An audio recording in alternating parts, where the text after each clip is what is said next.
अस्सलाम वालेकुम रहमतुल्लाहि व बरकातुहू। आज का हमारा टॉपिक है सेरेब्रल डिसफंक्शन एंड चिल्ड्रंस। ये सेमेस्टर 5 जीबीएसएन के लिए है और सब्जेक्ट है पीडियाट्रिक हेल्थ नर्सिंग और ये यूनिट है फाइनल टर्म का। तो इसी यूनिट में से एग्ज़ाम बनेगा। इस यूनिट को जिन्होंने प्रिपेयर किया है मोहम्मद रेहान है, ये लेक्चरर है डाउ यूनिवर्सिटी ऑफ हेल्थ साइंसेस का। और इस यूनिट के अंदर 4-5 डिजीज़ है। तो इसी लेक्चर के अंदर आज की वीडियो के अंदर मैं कोशिश करूँगा कि मैं 2 डिज़ीज़ को कवर कर सकूँ। जो पहला डिज़ीज़ है हमारा मेनिंजाइटिस है। मेनिंजाइटिस से पहले मेनिंजिस को याद करना ज़रूरी है। आप लोगों ने एनाटॉमी में भी पढ़ी होगी। मेनिंजिस एक्चुअली कुछ प्रोटेक्टिव लेयर्स हैं हमारे ब्रेन के, कुछ प्रोटेक्टिव मेम्ब्रेन्स हैं जो प्रोटेक्ट करते हैं ब्रेन्स के। और उसके बाद जो पहला आउटर मोस्ट प्रोटेक्टिव स्ट्रक्चर है वो स्कल है और अराउंड द स्पाइनल कार्ड भी मौजूद है ये मेनिंजिस। वहाँ पे जो आउटर मोस्ट प्रोटेक्टिव स्ट्रक्चर है वो वर्टेब्रल कॉलम है, उसके बाद फिर मेनिंजिस है, उसके बाद फिर न्यूरल ट्यूब है। और ब्रेन के अराउंड जो ये 3 लेयर्स है, पहला लेयर है ड्यूरामेटर, सेकेंड है इरेक्नोइड मैटर और थर्ड जो है पिया मैटर है। इन तीनों के बीच में एक फ्लूइड मौजूद है जिसका नाम है CSF। और ये तीनों के तीनों जो है ये प्रोटेक्ट करते हैं ब्रेन को। जब इन तीनों के अंदर किसी भी कॉज की वजह से, किसी भी पैथोजन की वजह से कोई इन्फेक्शन लगता है तो उसको हम कहेंगे मेनिंजाइटिस। ये मेनिंजाइटिस एक्चुअली ये बहुत सीरियस डिजीज़ है and it required an immediate treatment. अगर उसको हम प्रॉपर ट्रीट नहीं कर सके, प्रॉपर अर्ली डायग्नोज नहीं कर सके, तो ये लाइफ थ्रेटनिंग सिचुएशन बन सकती है बॉडी के लिए। इनके प्रोग्नोसिस डिपेंड करते हैं डायग्नोस के ऊपर, डिपेंड करते हैं ट्रीटमेंट के ऊपर। अगर ट्रीटमेंट और डायग्नोस्ड अर्ली हो तो प्रोग्नोसिस अर्ली जो सर्वाइवल रेट है बहुत ज़्यादा है, 90% सर्वाइवल रेट है। अगर ट्रीटमेंट और डायग्नोसिस अर्ली ना हो, लेट हो और उसके बाद एज फैक्टर भी हो, तो जो सर्वाइवल रेट है वो 15 to 20% है। कॉजेज़ में बैक्टीरियल है, बैक्टीरियल थोड़ा सा ज़्यादा लाइफ थ्रेटनिंग है, ये ज़्यादा हार्मफुल है। उसके बाद फंगल है, वायरल भी है और कुछ अमेबिक मेनिंजाइटिस भी हो सकता है। जो इनकी कुछ बैक्टीरिया की कुछ कुछ स्पीशीज़ है। एक बैक्टीरिया का नाम है स्ट्रेप्टोकोकस निमोनिया, इनकी वजह से हो सकता है। एक और है शीरिया मेनिंजाइटिस, इनकी वजह से हो सकता है। हेमोफिलस इन्फ्लुएंजा ये भी कॉज कर सकता है मेनिंजाइटिस। ये कुछ ये आता है, ये जब कल्चर आप कराते हैं और वो ब्लड का कल्चर हो या CSF का कल्चर हो, दोनों के अंदर कोई भी ग्रुप का बैक्टीरिया आ जाता है। उसके बाद इनके फर्दर जो है कुछ और मज़ीद टेस्ट है, कुछ मज़ीद टेस्ट है, कुछ ब्लड के टेस्ट है, कुछ फिजिकल एग्जामिनेशन है। जिस तरह आपने एक टेस्ट का नाम सुना होगा कर्निंग साइन, और एक ब्रोडजेन की साइन है। वे डॉक्टर फिजिकल एग्जामाइन करते हैं पेशेंट को, स्पाइन पोजीशन पे मेंटेन करते हैं। उसके बाद फिर कुछ साइन पॉजिटिव अगर आ जाते हैं तो फिर उस बेस पे भी आप मेनिंजाइटिस को डायग्नोस कर सकते हैं। उसकी फ़ाइनल जो है एक CT स्कैन या MRI रिक्वायरमेंट होती है फाइनल डायग्नोस करने के लिए। वायरल जो कॉजेज़ है वो एंटेरो वायरस है, हर्पस सिम्प्लेक्स वायरस है, एक और वायरस है वेरासिला जोस्टर वायरस। ये एक्चुअली ये चिकन पॉक्स को भी कॉज करता है।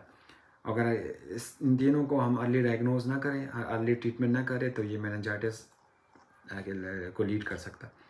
फंगल क्रिप्टोकोकस वगैरह वगैरह। और अगर ये सीवियर हो जाता है, इन्फेक्शन सीवियर हो जाता है, तो ट्रॉमा भी हो सकता है और कैंसर भी आ सकता है।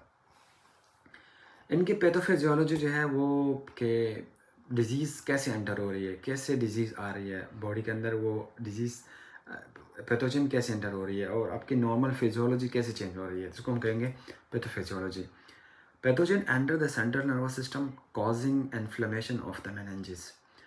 अब आपको पता होगा कि पैथोजन इतनी आराम से सेंट्रल नर्वस सिस्टम को एंटर नहीं होता है, क्योंकि अराउंड द ब्रेन ये लेयर्स है, फिर उसके बाद CSF है और कुछ लेयर्स मौजूद है। कुछ एक्चुअली कुछ ब्लड के कुछ बने हुए, कुछ एंडोथीलियल सेल्स की कैपिलरी के कुछ बेसमेंट मेम्ब्रेन मौजूद है जो एक शील्ड के तौर पर काम करता है अराउंड द ब्रेन। और ये जो जिसको हम कहेंगे ब्लड ब्रेन बैरियर, BBB नाम सुना होगा शायद आप लोगों ने, ये प्रोटेक्ट करते हैं, टॉक्सिक सब्सटेंसेस को अंदर नहीं जाने देते, ब्रेन तक नहीं जाने देते। उसके बाद जो भी ऑक्सीडेटिव मेटाबॉलिज्म ब्रेन सेल्स के अंदर है, जो भी हार्मफुल प्रोडक्ट बनते हैं, हार्मफुल सब्सटेंसेस बनते हैं, वहाँ से वो ट्रांसफ़र करते हैं CSF तक और फिर उसके बाद ब्लड तक।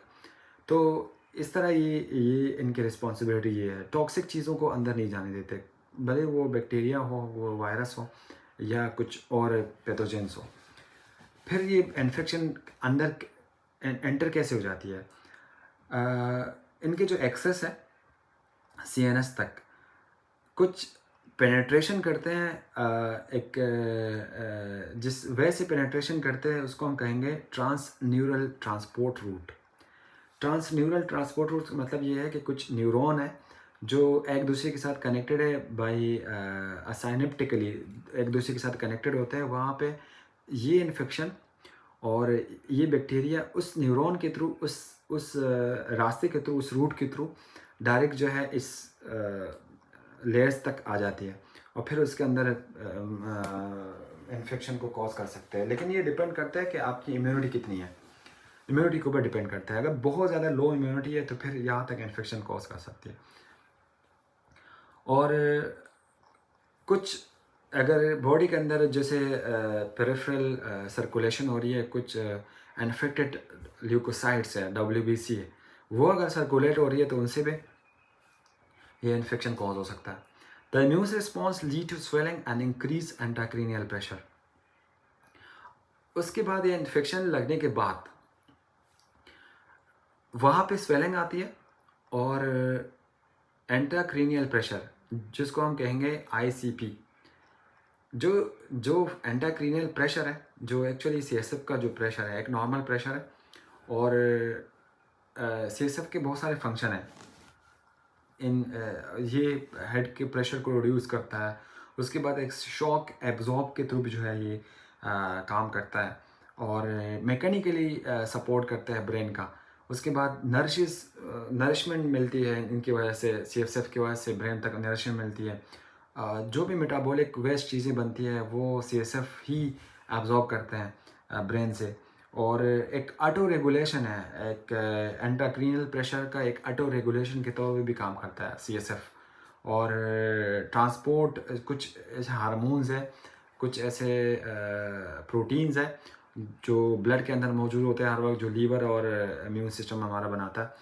आपने नाम सुना होगा इम्यूनोग्लोब्यूलिन्स। जिस तरह ग्लोब्यूलिन्स है, जिस तरह एक और अल्ब्यूमन्स है, प्रोटीन्स है कुछ जो इनकी ट्रांसपोर्ट कराते हैं, इनके लिए एक चैनल बना होता है। और अगर ये प्रॉपर ट्रीट ना कर सके तो फिर it can be lead to brain damage, seizure and final जो है डेथ हो सकती है अगर अनट्रीटेड बैक्टीरियल इन्फेक्शन हो या वायरल। क्लिनिकल मैनिफेस्टेशन क्या है? Clinical manifestation symptoms and adult या child. Early treatment, early symptom जो है severe headache, stiff neck, nuchal rigidity. Actually जो स्टिफ नेक है, इसी स्टिफ नेक के पॉजिटिव साइन के ऊपर वो एक साइन है जिसको हम कहते हैं ब्रॉडजेंकी साइन। एक टेस्ट किया जाता है एक फिजिकल एग्जामिनेशन के ऊपर, और एक और फिजिकल एग्जामिनेशन के ऊपर एक टेस्ट किया जाता है, डॉक्टर करा देते हैं मेनिंजाइटिस को फाइनल आउट करने के लिए, कर्निंग साइन। ये दोनों साइन है, दोनों जब पॉजिटिव आते हैं तो दोनों के पॉजिटिव होने के बाद फिर मैनिफेस्टेशन के उनके बाद जो है वो डायग्नोज हो जाती है मेनिंजाइटिस। उसके बाद फिर फर्दर कुछ ब्लड की रिपोर्ट्स, कुछ टेस्ट है, कुछ CSF की कुछ टेस्ट है, कुछ MRI, CT स्कैन वगैरह। और जो दूसरा सिम्टम्स है, हाई फीवर है। इस मेनिंजाइटिस के अंदर फीवर, हाई ग्रेड फीवर होगा, 101, 102, 103, 104 तक फीवर जा सकता है। Sensitivity to light, actually photophobia हो सकता है, पेशेंट को बहुत ज़्यादा तकलीफ हो सकता है लाइट से। और अल्टर मेंटल स्टेटस, कन्फ्यूजन हो सकती है मरीज़ को, वो एबनॉर्मल कंडीशन में वो अपने वो वर्क ओरिएंटेड नहीं हो सकेगा, वो उनके जो जो बिहेवियर है उसके अंदर एक चेंजेस आ सकता है। Symptoms and infants bulging fontanelles. Actually जो फोंटेनेलिस है ये सॉफ्ट स्पॉट है बेबी हेड के ऊपर, और एक्चुअली स्कल बोन्स जो जो फ्यूज होने से पहले, मीन्स के स्कल, जब स्कल के जो कुछ बोन्स हैं वो फ्यूज होने से पहले कुछ लाइन ही आ जाती है, उसको हम कहते हैं फोंटेनेलीज। और कुछ टाइम के बाद, कुछ टाइम ड्यूरेशन के बाद ये दोनों, ये सारे के सारे स्कल बोन्स फ्यूज हो जाते हैं, और फिर उसको हम कहते हैं सूचर्स। ये तस्वीर में आप लोगों को शो होगा। ये एक्चुअली ये जो है ये नॉर्मल है, ये सूचर्स है ये। और जब यहाँ पे इन्फेक्शन हो जाता है, स्वेलिंग हो जाता है, तो इसको हम कहते हैं बल्जिंग फोंटेनेलीज। स्वेलिंग होती है आउटसाइड की तरफ। तो ये जो पिक्चर है, ये फोंटेनेली का अराउंड ये पूरा का पूरा ये बल्ज हुआ है, ये वाले ये ऑक्सीपिटल और उसके बाद पेराइटल, ये सारे के सारे सूचर जो है बल्ज हुआ है, तो उसको हम कहेंगे बल्जिंग फोंटेनेलीज। पोअर फीडिंग, ऐसे बच्चों को अगर मेनिंजाइटिस है तो वो फीड बिल्कुल नहीं कर पाएंगे। फॉर इरिटेबिलिटी, बच्चे जो है बहुत तकलीफ होंगे, वो हाई पिच्ड क्राई और हर वक्त जो है बड़े ज़ोर ज़ोर से वो रोते रहते होंगे। रिस्क फैक्टर्स क्या होंगे? Age, infant and young children are at high risk. वो इसलिए कि इनके जो इम्यूनिटी है वो कंप्रोमाइज्ड है, वीक इम्यूनिटी है, तो इन बच्चों को ज़्यादा ये मेनिंजाइटिस के चांसेस हैं। और लेट एज के अंदर भी मेनिंजाइटिस होती है, आफ्टर 70, आफ्टर 8 ईयर्स के बाद, कुछ डिजीज़ की वजह से, उनके कॉम्प्लिकेशन, डिजीज़ के कॉम्प्लिकेशन की वजह से भी हो सकता है, हॉस्पिटल एक्वायर्ड इन्फेक्शन की वजह से, या जिसके बहुत ज़्यादा ट्रैवल हिस्ट्री हो, ख़ास तौर पर वहाँ पे जहाँ पे मेनिंजाइटिस के केसेस बहुत कॉमन हो, जिस तरह अफ्रीका वगैरह। डायग्नोज करने के लिए सबसे पहले जो डायग्नोज है वो तो कुछ ब्लड रिपोर्ट्स है, उसके बाद CSF के टैपिंग कराते हैं, वहाँ के कल्चर देखते हैं, वहाँ CSF के जब एनालिसिस कराते हैं तो increase white blood cells, leukocytes का जो रेट होगा वो रेज्ड होगा। एलिवेटेड प्रोटीन, और एक्चुअली जो हमारा CSF है, ये CSF का जो कंपोजिशन है वो सारा का सारा प्रोटीन है, वाटर है, प्रोटीन है और कुछ साल्ट है। तो CSF के अंदर कुछ, अगर हम 100 ml वो लेंगे, CSF लेंगे, तो 15 to 20 ग्राम, 20 mg जो है इसके अंदर प्रोटीन होंगे, जिसका नाम है एल्ब्यूमिन, और एक का नाम है ग्लोब्यूलिन्स। जो एल्ब्यूमिन है ये लीवर बनाता है, और this protein help to keep fluid from leaking from your blood. और उसके बाद ये एंजाइम को, वाइटामिन्स को, कुछ अदर सब्सटेंसेस को ये through out the body circulate कराते हैं ये प्रोटीन। और जो एल्ब्यूमिन है, जो दूसरा प्रोटीन है, सॉरी ग्लोब्यूलिन जो प्रोटीन है, ये एज अ फाइटर काम करते हैं इन्फेक्शंस को। जिस तरह वाइट ब्लड सेल्स फाइटर के तौर पे काम करते हैं, वैसे भी ये ग्लोब्यूलिन्स भी अगेंस्ट इन्फेक्शन के अगेंस्ट लड़ते हैं। और इन दोनों प्रोटीनों का जो लेवल जब रेज आएगा तो डॉक्टर जो है डायग्नोज कराते हैं कि इसको मैं भी जो है मेनिंजाइटिस कॉज हो सकता है। उसके बाद डिक्रीज ग्लूकोज, बैक्टीरियल मेनिंजाइटिस। अगर ग्लूकोज का लेवल बहुत ज़्यादा कम हो, आपको पता होगा CSF का कंपोजिशन ये है, ग्लूकोज, साल्ट और वाटर और प्रोटीन, ये एल्ब्यूमिन और ग्लोब्यूलिन से प्रोटीन है। तो इन्हीं के प्रॉपर कंपोजिशन है, इनके प्रॉपर रेट्स है। जब ग्लूकोज का रेट कम आएगा तो बैक्टीरियल मेनिंजाइटिस है। जब एलिवेटेड प्रोटीन होंगे, दोनों प्रोटीन, तो बैक्टीरियल मेनिंजाइटिस है। उसके बाद वाइट ब्लड सेल्स रेज होंगे CBC के अंदर, तो बैक्टीरियल मेनिंजाइटिस है। और उसके बाद फिर दोनों साइन पॉजिटिव आ रहे हैं, कर्निंग साइन और ब्रोडजेंकी साइन, दोनों पॉजिटिव आ रहे हैं। उसके बाद CT स्कैन और लास्ट में MRI की ज़रूरत पड़ती है। ब्लड कल्चर भी कराते हैं वगैरह, CT स्कैन वगैरह, MRI भी कराते हैं फर्दर असेसमेंट के लिए। इनके ट्रीटमेंट क्या है? बैक्टीरियल मेनिंजाइटिस के एंटीबायोटिक तो बहुत ज़रूरी है। सेफालोस्पोरिन ग्रुप के एक दवाई आ रही है, जो सारे के सारे जो मार्केट में मिल रही है, जो जैसे सिप्रोफ्लॉक्सासिन है, इसके अंदर टेंजो इंजेक्शन आ रही है, वेंकोमाइसिन आ रही है वगैरह वगैरह, ये रिकमेंड करते हैं डॉक्टर। कुछ स्टीरॉयड रिकमेंड करते हैं इन्फ्लेमेशन के लिए कि इन्फ्लेमेशन कम हो। वायरल मेनिंजाइटिस के लिए कुछ हाइड्रेशन जो बहुत ज़रूरी है, रेस्ट बहुत ज़रूरी है, दोनों के लिए हाइड्रेशन ज़रूरी है, रेस्ट ज़रूरी है, पेन वगैरह ज़रूरी है, पेन रिलीफ के लिए मेडिसिन ज़रूरी है। और कुछ अगर सीवियर हो तो लास्ट में आप कुछ मेडिकेशन भी आप प्रोवाइड कर सकते हैं। केयर जो नर्सिंग केयर है, एक्चुअली जो इंटरवेंशन है नर्सिंग केयर का, वो ज़रूरी ये है कि पेशेंट का मॉनिटर हो हर वक्त, vital sign, neurological status patient का बहुत ज़रूरी है, क्योंकि पेशेंट जो है कंफ्यूज रहता है, किसी भी टाइम पे वो बेड से उठ सकता है, वो गिर सकता है, वो इनको क्लोज मॉनिटरिंग ज़रूरी है ऐसे मरीज़ों की। एंड फ्लूइड बैलेंस बहुत ज़रूरी है, इनपुट और आउटपुट दोनों जो है ज़रूरी है। एम्प्लॉयमेंट आइसोलेशन, अगर पेशेंट को ड्रॉपलेट इन्फेक्शन, अगर आपको शुरू में हमने कहा था कि ये मेनिंजाइटिस जो है एक कम्युनिकेबल भी है, तो ऐसे मरीज़ों के ड्रॉपलेट प्रिकॉशन भी बहुत ज़रूरी होती है कि पेशेंट को आप आइसोलेट करें। आप एक वार्ड के अंदर अगर बहुत सारे मरीज़ है तो ऐसे मरीज़ मेनिंजाइटिस के जो पेशेंट हैं आप उनको आइसोलेट करें, अलग रूम में रखें, और डिस्चार्ज होने के बाद उसको फिर उस रूम को या उस एरिया को बिल्कुल फ्यूमिगेट करें। Administered prescribe medication and IV fluid जो डॉक्टर लिखते हैं आपने प्रॉपर से वो एडमिनिस्टर कराने। एजुकेट पेशेंट एंड फैमिली को भी ये बहुत ज़रूरी है, एजुकेशन और काउंसलिंग ये बहुत इंपॉर्टेंट चीज़ है। वैक्सीनेशन, मेनिंजोकोकल वैक्सीन अगर एडल्ट्स के अंदर है, बच्चों के अंदर है, बच्चों को भी लगती है चिल्ड्रन इन्फेंट से पहले। अगर बच्चा 2 साल से पहले भी ये आप मेनिंजाइटिस के लिए वैक्सीन अवेलेबल है, मार्केट में लगा सकते हैं। इनके प्रॉपर जो है डोज बने होते हैं कि इस डोज के ऊपर कितने वैक्सीन लगती है, इसके ऊपर कितनी 11 to 12 ईयर्स के एज में भी लगती है, और जो इसको फाइनल बूस्टर डोज है वो 16 ईयर्स के ऊपर भी लगती है। ये प्रिवेंशन में अगर हम आते हैं तो इस केस को हम प्रिवेंट कैसे कर सकें।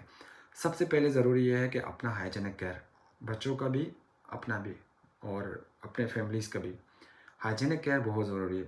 गुड हाइजीनिक केयर अगर अच्छा है, अगर बेहतरीन हाइजीनिक केयर है, तो आप किसी भी इन्फेक्शन से, मेनिंजाइटिस हो या कोई वायरल इन्फेक्शन हो या कोई और बैक्टीरियल इन्फेक्शन हो, तो आप उससे बच सकते हैं।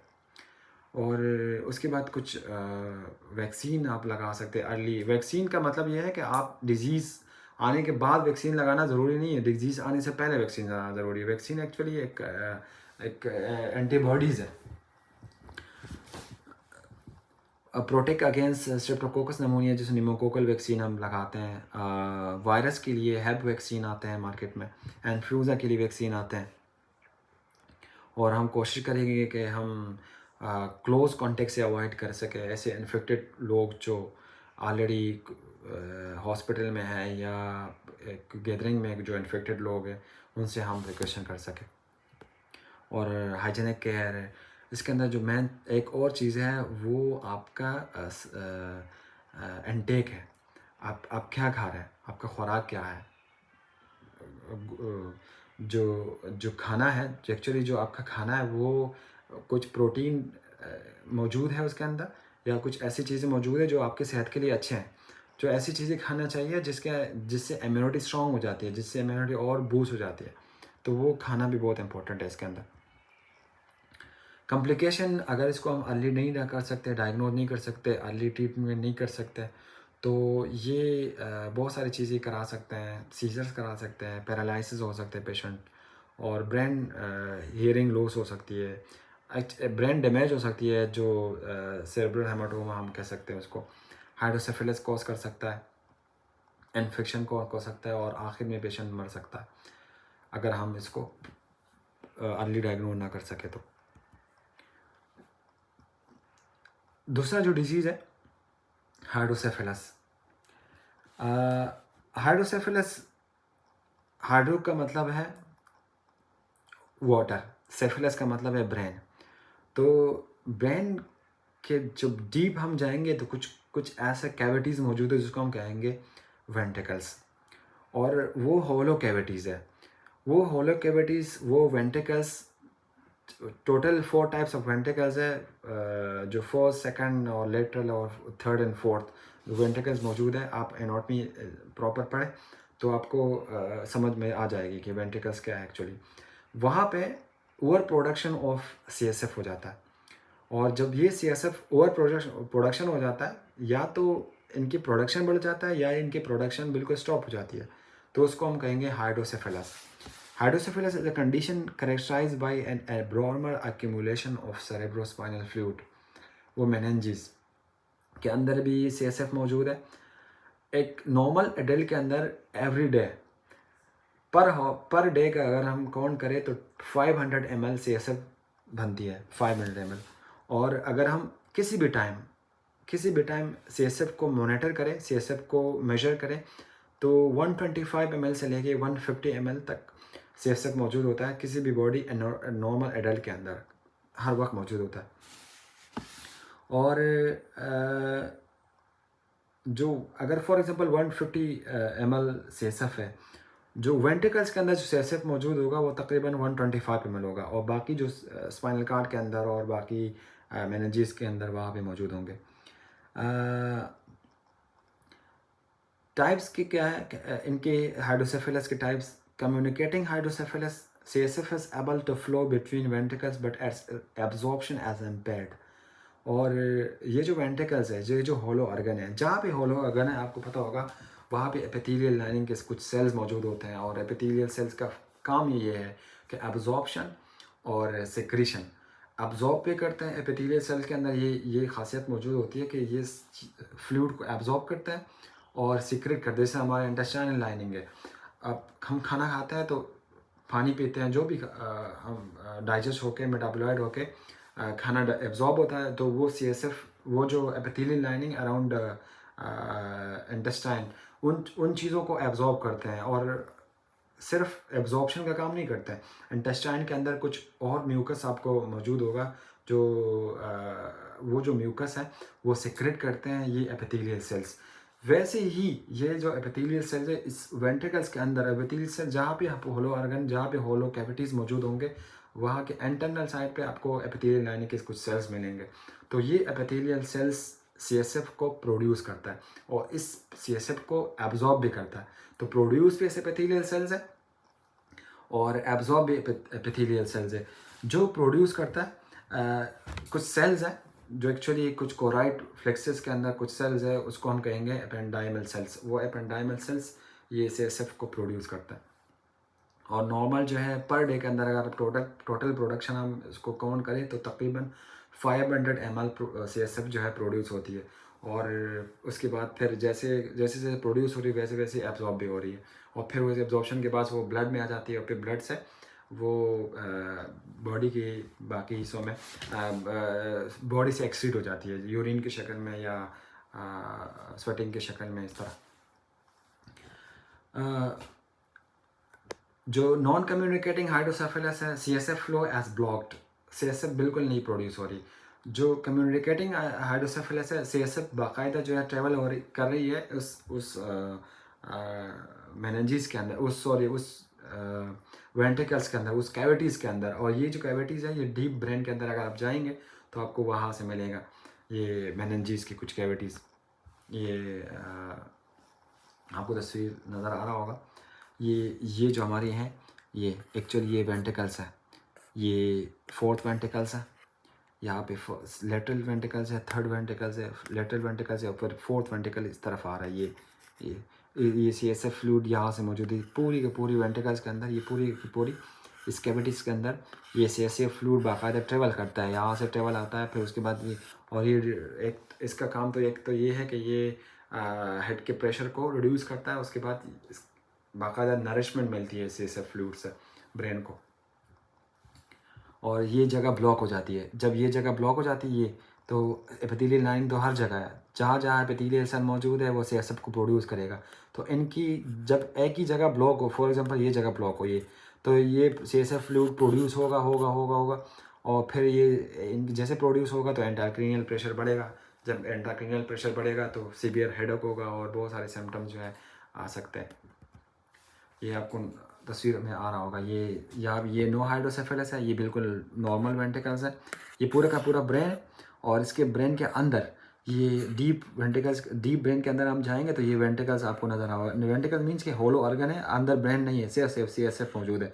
और इस लाइनिंग अराउंड द ब्रेन, ये जो लाइनिंग है ये मेनिंजेस है एक्चुअली। मेनिंजेस जो है अराउंड द ब्रेन है, मेनिंजेस अंदर नहीं है, अंदर सिर्फ और सिर्फ वेंट्रिकल्स मौजूद है। ये हाइड्रोसेफेलस है। ये देखो यहाँ पे ब्लॉक मेनिंजेस की वजह से हाइड्रोसेफेलस की जो वेंट्रिकल्स है ये साइज़ में वाइड हो गए, साइज़ में बढ़ गए। तो जैसे ही साइज बढ़ेगा तो जाहिर सी बात है इसका साइड का प्रेशर ब्रेन के ऊपर पड़ेगा। जब ब्रेन के ऊपर पड़ेगा तो ब्रेन का नॉर्मल जो प्रेशर है वो बढ़ेगा। जब वो बढ़ेगा तो उसका पूरा का पूरा इम्पेक्ट, पूरा का पूरा इफेक्ट जो है बॉडी के ऊपर आएगा। फीवर हो सकता है, ये नॉर्मल कंडीशन में नहीं हो सकता, ये एबनॉर्मल हो सकता है। और ये अक्सर जो है ड्यूरिंग प्रेगनेंसी के अंदर ये चीज़ें आ सकती है, जैसा न्यूरल ट्यूब डिसऑर्डर है, स्पाइना बाइफिडा है, और प्रेगनेंसी के अंदर कोई चीज़ सप्लीमेंट के कम्प्लिकेशन के डेफिशिएंसीज की वजह से आप फोलिक एसिड के नहीं खा रहे हैं, कुछ कैल्शियम डाइट है या कुछ और आयरन सप्लीमेंट है अगर प्रॉपर नहीं है, या हाइजीनिक केयर प्रॉपर नहीं है, तो ड्यूरिंग प्रेगनेंसी के अंदर इनके चांसेस बहुत है। कॉजेज ऑफ हाइड्रोसेफेलस कॉन्जेनाइटल, जैसे मैंने पहले बताया, neural tube defect, spina bifida. Spina bifida एक actually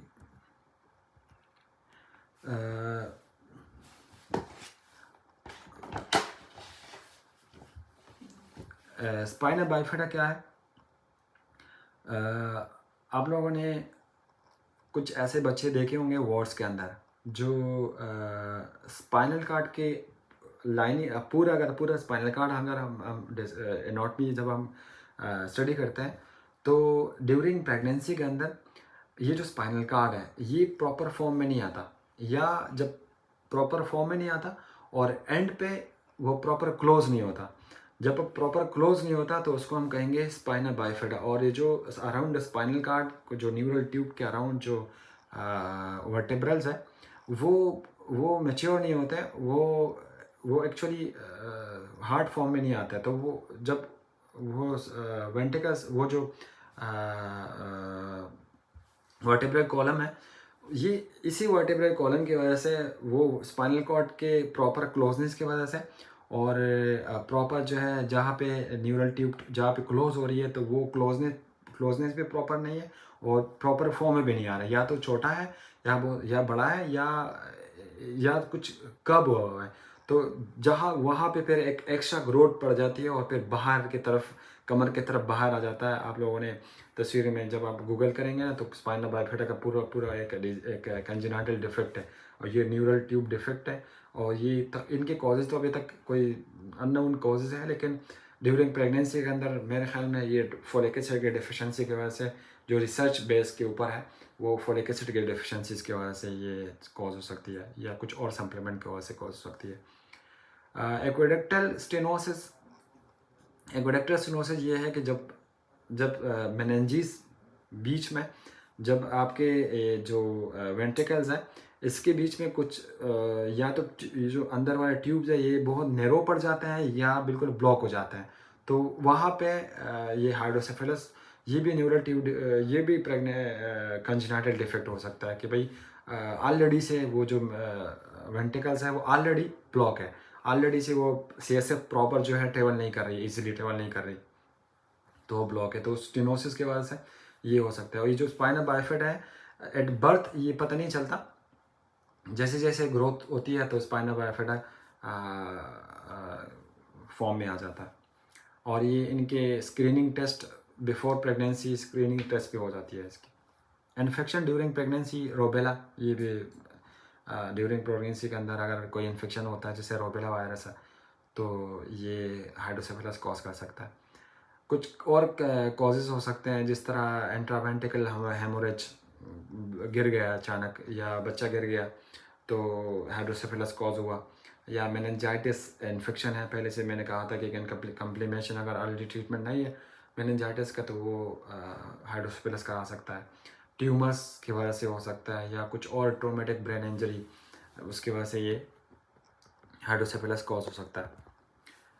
pathophysiology, normal CSF flow produce and the choroid flexes, आपको ये तो नॉर्मल एनाटॉमी हमने ये पढ़ी होगी। कि कोराइड फ्लेक्सिस के अंदर, वेंट्रिकल्स के अंदर कुछ स्पेस है, कुछ एरिया जिसको हम कहेंगे कोराइड फ्लेक्सिस, वहाँ पे ये प्रोड्यूस करता है ये CSF, और जो सेल्स प्रोड्यूस करते हैं उसको हम कहेंगे एपेंडाइमल सेल्स। ये पूरे के पूरे वेंट्रिकल्स के अंदर ये CSF ट्रेवल कर रही है, और फिर उसके बाद ये जो एब्जॉर्ब हो रही है, जैसे जैसे CSF प्रोड्यूस हो रही है वैसे वैसे ये प्रोड्यूस होने के बाद एब्जॉर्ब भी हो रही है, तो उसको हम कहेंगे एरेक्नोइड वेलाई। वो एरेक्नोइड वेलाई जो है एब्जॉर्ब करते हैं, फिर क्योंकि ये एपिथेलियल लाइनिंग है, तो एपिथेलियल लाइनिंग के ये एक कैरेक्टरिस्टिक्स ये है कि एब्जॉर्प्शन प्लस सिक्रीशन। तो एब्जॉर्प्शन भी CSF का एब्जॉर्प्शन भी एपिथेलियल लाइनिंग कराता है, और सिक्रीशन भी एपिथेलियल लाइनिंग कराता है। हाइड्रोसेफेलस ऑब्स्ट्रक्शन और impaired absorption causes build-up, lead to increase ICP। अगर ऑब्स्ट्रक्शन है या impaired absorption है, दोनों, या वेंट्रिकल्स के अंदर कोई ऑब्स्ट्रक्शन आ रही है या एब्जॉर्प्शन impaired है, मीन्स कि बहुत कम सिक्रेट हो रही है या बहुत ज़्यादा सिक्रेट हो रही है या एबनॉर्मल सिक्रेट हो रही है। जैसे मैंने कहा था कि CSF normal 500 ml per day के अंदर प्रोड्यूस हो रही है, अगर एक दिन के अंदर 500 के बजाय 1000 ml हो, तो जाहिर सी बात है वेंट्रिकल्स के अंदर इतना वॉल्यूम तो है नहीं कि इतना ज़्यादा CSF आ सके, तो वेंट्रिकल्स के अंदर प्रेशर होगा, वो क्योंकि इलास्टिक लाइनिंग है, तो वो प्रेशर क्रिएट करेगा पीछे ब्रेन की तरफ, तो ब्रेन का साइज़ भी बढ़ सकता है फंटनली। इस पर डिपेंड करता है कि ब्रेन का साइज़ कितना है बच्चों के अंदर, फंटनली और ये सारे जो है हेड सर्कमस्टेंसेस ये चेक कराते हैं डॉक्टर्स बाकायदा, लीडिंग टू इंक्रीज ICP, और इसकी वजह से जो इंट्राक्रीनियल प्रेशर है वो इंक्रीज़ हो सकता है। अच्छा, इंक्रीज़ जो इंट्राक्रीनियल प्रेशर है वो अगर इंक्रीज़ हो तो क्या होगा, अगर फॉर एग्जांपल अगर इंक्रीज़ हो तो एक तो हेडेक हो सकता है, सीवियर हेडेक, और ब्लड विजन होगा, वोमिटिंग हो सकती है, बिहेवियर के अंदर चेंजेस आ सकते हैं, और फिट्स लग सकते हैं जिसको हम सीज़र कह सकते हैं, फिट्स भी लग सकते हैं, सीज़र।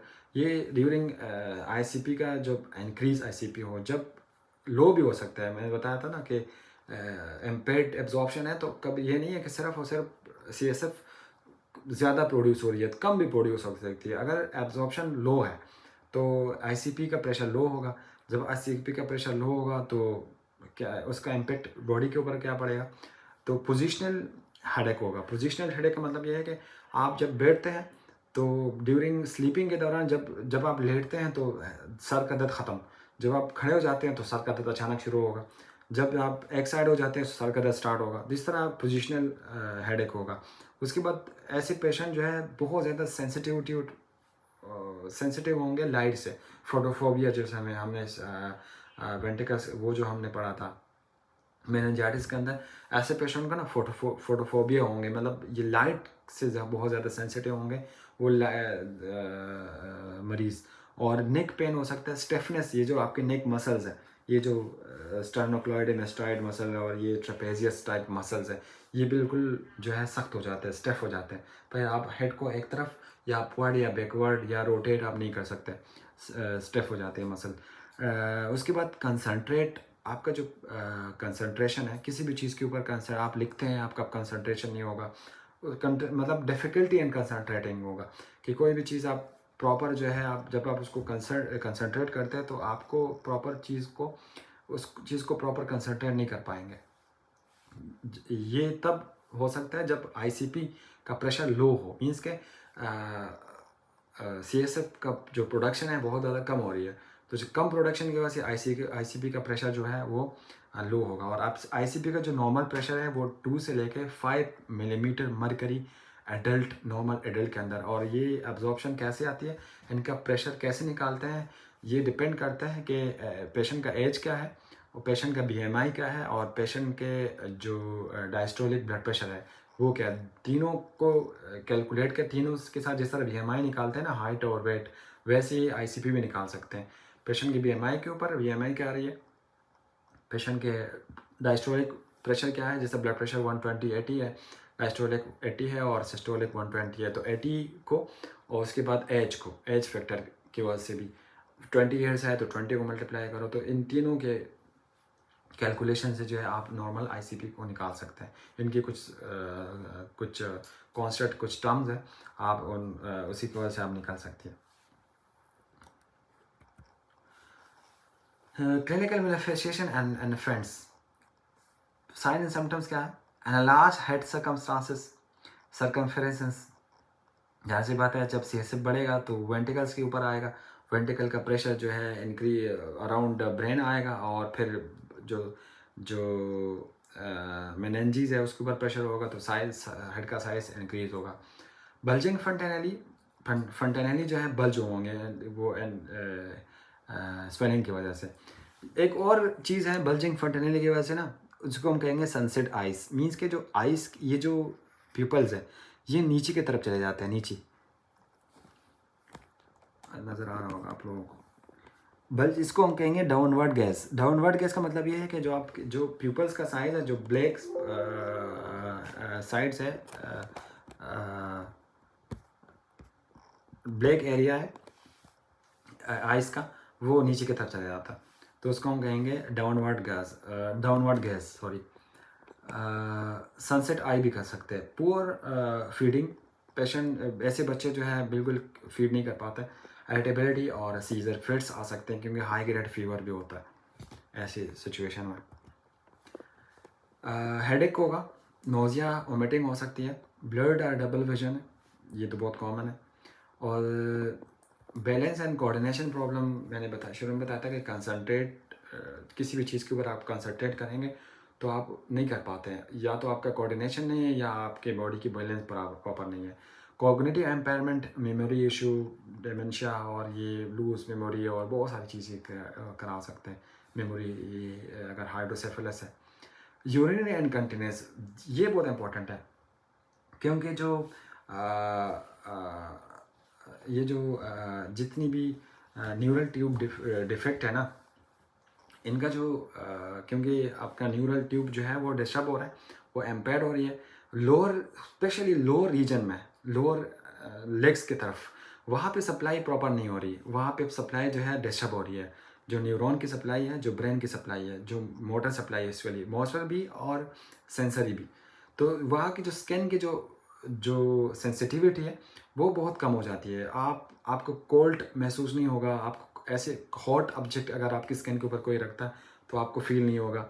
और ये उसके बाद जो है वो लोअर रीजन में, लोअर साइड पे यूरिनरी इनकंटिन्यूटी, मतलब आपको जो यूरिन आता होगा वो प्रॉपर जो है, आप थोड़ी बहुत के बाद दोबारा आपको यूरिन महसूस होगा, थोड़ी बाद दोबारा जो है आपको बॉल मूवमेंट महसूस होगा। तो इस तरह ये न्यूरल ट्यूब डिफेक्ट या स्पाइनल बाइफिडा की ये चांसेस है कि अगर ये है तो ऐसे बच्चों को ये सिम्टम्स हो सकते हैं बाद में। डायग्नोस्टिक स्टडीज़, हम अल्ट्रासाउंड बच्चों में, एमआरआई, सीटी स्कैन या सीपी एलपी जो हम कराते हैं, जो नंबर पंक्चर कराते हैं सीएसएफ को, एक प्रोसीजर है जो L3 L4 या L2 या L5 के ऊपर एक डॉक्टर प्रॉपर एक नीडल को इंसर्ट करते हैं और कुछ ख़ास क्वांटिटी के अंदर कुछ जो CSF है, एक क्लियर फ्लूइड एक्चुअली, ठीक है, वो ड्रेन करते हैं, वो ड्रॉ करते हैं, फिर उसके बाद फिर वो लेबॉर्ट्री भेजते हैं, और फिर लेबॉर्ट्री के बाद उसकी रिपोर्ट आती है, फिर उस रिपोर्ट के ऊपर डायग्नोस कराते हैं मरीजों की, और आईसीपी मॉनिटरिंग भी कराते हैं। ट्रीटमेंट, मेडिकल ट्रीटमेंट में क्या है, एक दवाई है एसिटाजोलामाइड, ये एक्चुअली एक डायूरेटिक्स है जो ऐसे मरीज़ों को भी देते हैं। डायूरेटिक्स मीन्स के आपके बॉडी के अंदर जो भी एक्स्ट्रा फ्लूइड मौजूद है वो एक्सक्रीट आउट कराते हैं यूरिन की शक्ल में। तो एक्चुअली ऐसे ये जो एसिटाजोलामाइड, ये जो ड्रग है, ये ग्लोकोमा मरीज़ों के अंदर और हाइड्रोसेफेलस के अंदर भी एज अ डायूरेटिक काम करते हैं। CSF को ये उस सूरत में जब CSF का प्रोडक्शन बहुत ज़्यादा हो, याद रखना, जब CSF का प्रोडक्शन बहुत ज़्यादा, तब आप एसिटाजोलामाइड आप दे सकते हैं। प्रोडक्शन बहुत कम हो तो आप नहीं दे सकते। और कुछ स्टेरॉइड ड्रग्स इन्फ्लेमेशन को रिड्यूस करने के लिए। सर्जिकल मैनेजमेंट में एक शंट लगाते हैं जिसको हम कहते हैं वेंट्रिकुलो पेरिटोनियल शंट। वेंट्रिकल्स से लेके आपके एब्डोमन, जो पेरिटोनियल कैविटी है, वहाँ पे एक ट्यूब वेंट्रिकल्स में अटैच कराते हैं और एब्डोमन तक छोड़ देते हैं। जैसे जैसे ये भी उस सूरत में जब एक्स्ट्रा CSF फ्लूइड प्रोड्यूस हो, एक्स्ट्रा फ्लूइड प्रोड्यूस होता है ब्रेन के ऊपर, और फिर वो ब्रेन वहाँ से, क्योंकि वो एपिथेलियल लाइनिंग डिस्टर्ब है और वो एब्जॉर्प्शन नहीं हो रही है प्रॉपर, तो वहाँ से उस वो ट्यूब जो है वो उस फ्लूइड को सक करते हैं और वो फ्लूइड जाके इंटेस्टाइन में एम्प्टी करा देते हैं। तो ये एक पूरा एक सर्जिकल मैनेजमेंट है जो हॉस्पिटल के अंदर कराया जाता है। CSF diverted to the abdomen, brain से एब्डोमेन तक डाइवर्ट करते हैं एक ख़ास चैनल के थ्रू।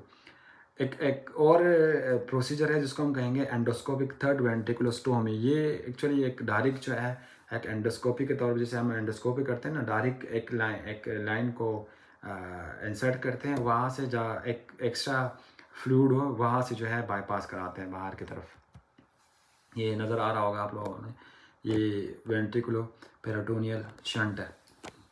ऐसे मरीज़ों के ये शंट बाकायदा वेंट्रिकल्स के अंदर ये उन्होंने प्रॉपर शंट लगाया और फिर आगे पेरिटोनियल कैविटी के एब्डोमेन में आपके इंटेस्टाइन के अंदर जो है छोड़ देते हैं, क्योंकि ये एक्स्ट्रा फ्लूइड यहाँ से कलेक्ट करते हैं और यहाँ जाके इंटेस्टाइन में एम्प्टी हो जाता है। तो ये पूरा प्रॉपर जो है CSF एक्स्ट्रा प्रोडक्शन हो रही है CSF का।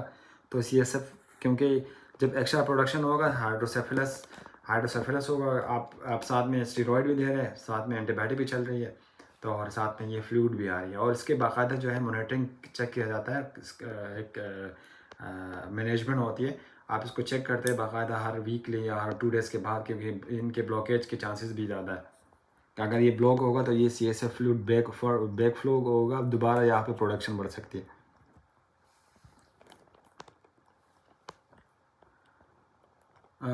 नर्सिंग इंटरवेंशन के अंदर अगर हम बात करें तो प्री ऑपरेटिव, अगर फॉर एग्ज़ाम्पल